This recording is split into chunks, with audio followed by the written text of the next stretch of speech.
Hi students, welcome to the channel. My name is Mohan.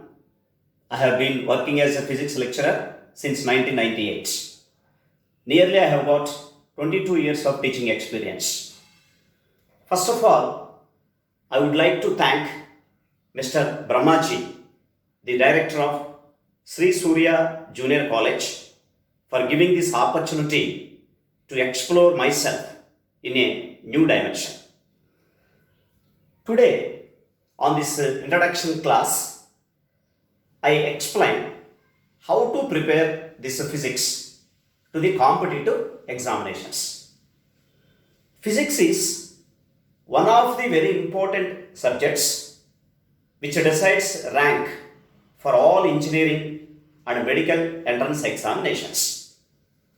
So, today I explain one effective method so that you will come up with flying colors in the competitive examinations. So while you are preparing this physics to the competitive examinations, mainly you have to keep 3 points in your minds. Okay, now let us come to that point. First of all, we have to prepare the concepts of the topic thoroughly. This is the first step of your preparation. Second, misconceptions. At each and every stage of your preparation, we have to eliminate misconceptions. And the third step is applications.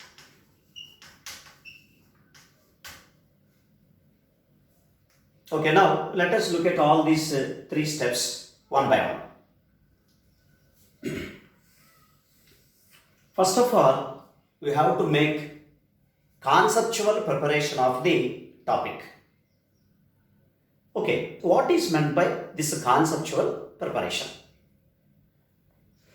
Preparing any topic conceptually means you have to understand the meaning of each and every statement which is given in the book. Most of the students, while they are reading the book, they fail in the first step itself. One simple example I give you so that you understand the meaning of this particular part. You are very much familiar with the concept of kinetic friction. In all the books, very clearly, they give the statement relating to the kinetic friction like this. The kinetic friction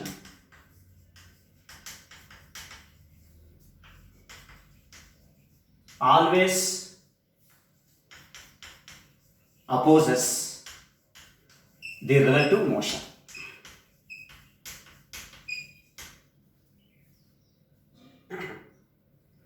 The kinetic friction always opposes the relative motion. When some students, when they are reading this type of statements, if they do not understand any part of the statement, they simply ignore that particular part of the statement and they practice the remaining part of the statements. It automatically leads to misconception. Now let us see that. While they are reading this particular statement, sometimes they may not understand the meaning of what is meant by relative. If they don't understand any part of the statement, they ignore that part and they are reading the remaining part of the statement. The kinetic friction always opposes the motion. So the kinetic friction always opposes the motion is the misconception. That means if you do not prepare the concepts of the topic clearly, automatically it leads to misconceptions. Sometimes students unknowingly they are developing so many misconceptions. So at each and every stage of your preparation, we have to eliminate misconceptions. After practicing the concept of the topic thoroughly, you have to practice the applications of that particular concepts. Okay, to make this idea more clear, one simple concept I will select. You are very much familiar with that basic concept, which is nothing but acceleration. Whenever, if I ask the definition of acceleration in the classroom, 80% of the students, they always give wrong answer. Look at this equation.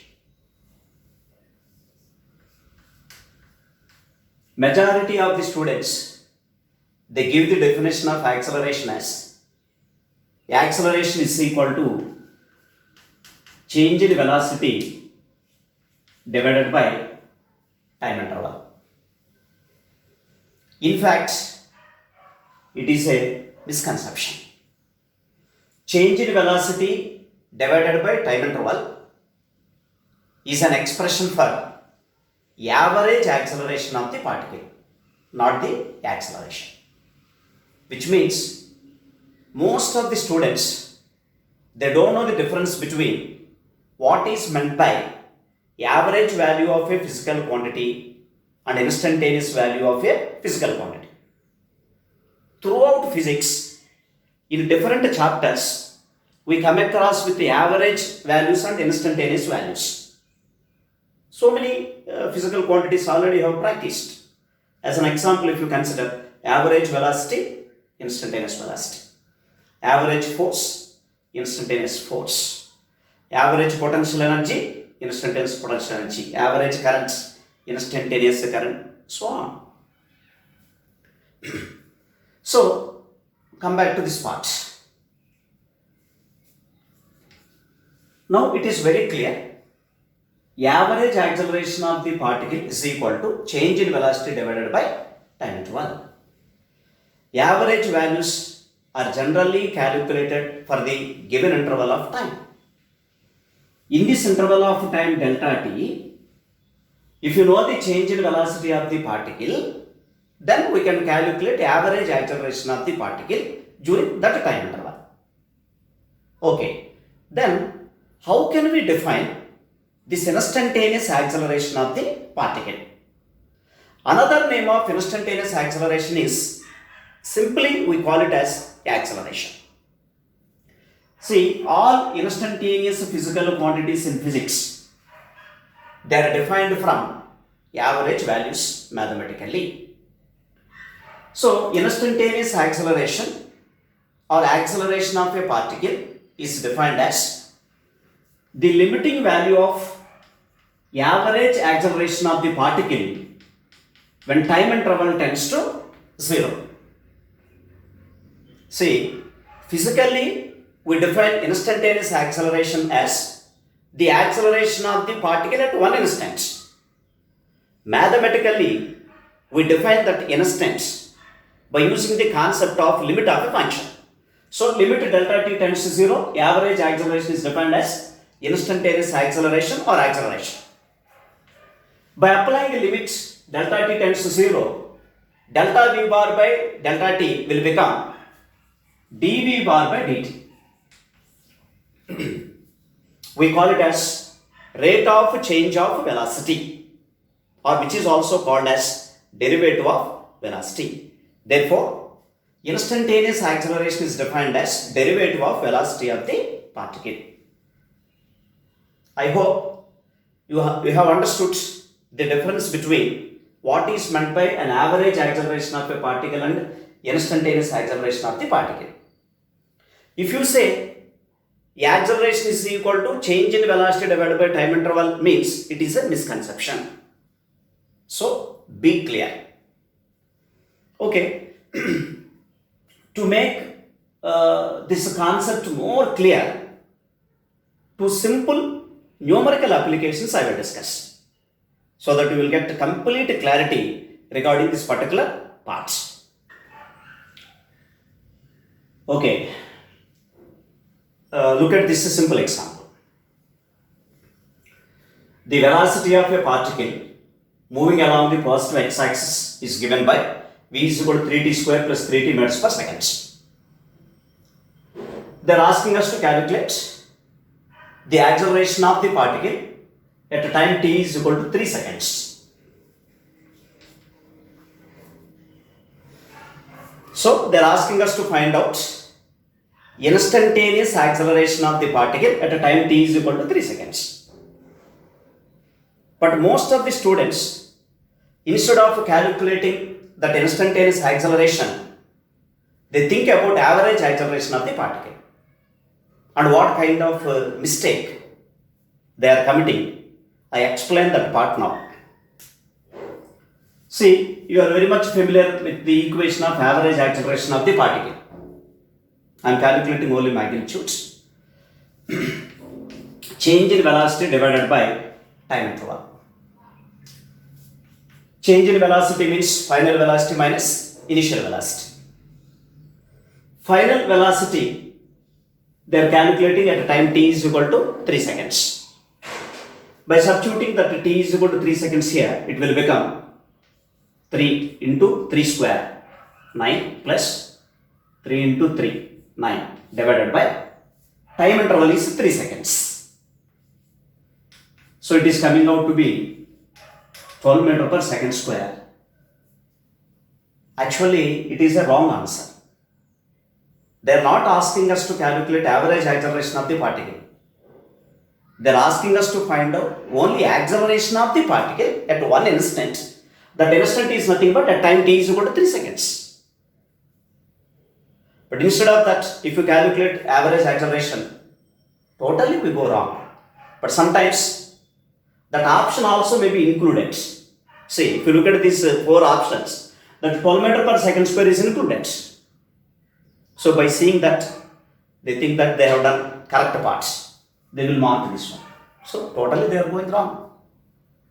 Okay, now come to the correct solution of this simple numerical. They are asking us to find out acceleration. So directly you can consider the equation of instantaneous acceleration or another name acceleration. So please try to understand these points. Several times I am repeating. So acceleration is nothing but rate of change in velocity. Okay, by differentiating this particular equation with respect to time, it will become 60 plus 3. So in this particular numerical example, the acceleration is also coming out to be a function of time. At which time they are asking us to find out this acceleration? At a time t is equal to 3 seconds, they are asking us to find out this acceleration. Now by substituting that value of 3 here, it will come out to be 21 meter per second square. So for this particular numerical example, 21 meter per second square is the correct answer. I hope you have understood how majority of the students are committing mistake. So first of all, you have to understand what exactly they are asking us to find out. So the correct answer to this particular question is 21 meter per second square. Okay. One more simple numerical application I will discuss so that you get the complete idea relating to that misconception. See, this is one simple numerical example for the calculation of average acceleration of the particle. Let us see this. A particle is released from certain height onto the floor. It strikes the floor with a speed 10 meters per second. The position of the particle with the floor is perfectly elastic. Calculate the average acceleration of the particle during time of collision. The time of collision is given as 0.01 seconds. See, in this question, as the collision is given perfectly elastic, during that collision, there is no loss of kinetic energy of the particle. Which means, with how much speed that particle is striking the floor, with same speed, it gets rebounded back. Okay, now let us analyze this simple example. Already we have seen the three different steps of our preparation. First, we have to prepare the concepts of the topic thoroughly. Second one is clarification of misconceptions. Third one will be applications. Now we are thinking about the third part, application. Now we understand how do you apply that average acceleration concept to solve this particular simple numerical example. We know that average acceleration is equal to change in velocity divided by time interval, which means final velocity minus initial velocity divided by time interval. This time interval very clearly they have specified as 0.01 seconds. Now we have to think of this particular part, final velocity minus initial velocity. See, particle is striking the floor with a speed 10 meter per second. It gets rebounded back with the same speed 10 meter per second. Now we can take one convention because these directions are different. Initial velocity direction is downwards, final velocity direction is upwards. We can consider this initial velocity direction as minus j cap conventionally. We can consider this direction as negative y-axis. So we can represent with the unit vector minus j cap. This direction we can consider it as j cap, upwards. Now let us see. Final velocity. Final velocity is nothing but 10 j cap minus initial velocity is nothing but 10 minus j cap. 10 meter per second is the magnitude of initial velocity minus j cap is the direction of initial velocity divided by time interval. I have given 0.01 seconds. So by solving this particular equation, so this part will become 20 j cap divided by 0.01. So finally we will get it as 2000 meter per second square j cap. So during this collision, see here we have calculated the average acceleration of the particle during that time of collision.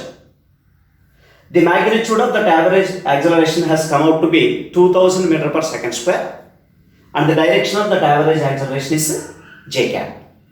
That means during that small interval of time that the floor will exert force over the particle in the upward direction. Therefore, the direction of average acceleration has come out to be along vertically upward direction. I think we have understood these two numerical examples very clearly. So on this introduction class, we have seen how to prepare this physics to the competitive examinations we have seen. So all of you, my dear students, while you are preparing this physics to the competitive examinations, we have to always think about those 3 points what I have specified. First, once again, let me repeat these 3 points. First, we have to prepare the concepts of the topic very clearly. While you are preparing concepts of the topic, if there is any chance of going wrong with the concepts, that is, if there is any chance of gathering misconceptions, very carefully we have to eliminate those misconceptions. So after that second part, immediately you have to switch over to the applications of that particular concepts. This is the best methodology we have seen. I hope all of you have understood all these basics what I have explained today. So again we will meet in the next video with the topic center of mass.